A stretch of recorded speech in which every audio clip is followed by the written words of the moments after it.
So if you have a Genie wireless garage door opener keypad like this one, then you might have noticed that the life on these things is not great. For me, I found a bunch of bugs in there and they were crawling up into the battery compartment and shorting out the device. I thought the batteries were just dying prematurely, but it was definitely bugs getting in there and laying their eggs and doing whatever bugs do. Some bugs like electricity, so they're getting up in here and shorting it out. And it's a pretty serious problem when this thing's not working. So what I did was I installed a new one. It cost about $29, give or take, so not cheap. What I did was I wrapped it with twine around here and I glued it around, trying to effectively create a seal around here. Maybe neoprene would have worked, but it wouldn't have looked good.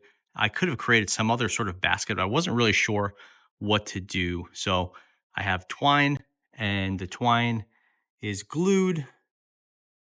It doesn't look great, obviously, but from the side and the front, you can't see it. You can only see it now that we're inspecting it so closely. But basically, this should create a seal and prevent bugs from getting in there. At least that's what I'm thinking.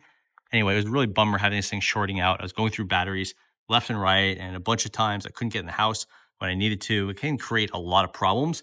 So we'll see. I have the app now, so I could do it with my phone. Obviously, the garage door opener one that you keep in your car, that is pretty convenient. But I'm going to see if the seal on this will help from getting bugs in there.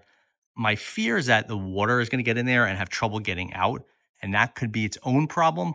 But in this case, I'll take the water seal of this and water having trouble getting out versus the bugs that I know are going to be a problem. I'll check back in a few weeks and see if this thing is filled with those little ewig type bugs or whatever. And if it is, this didn't work. Otherwise, it might be an interesting hack.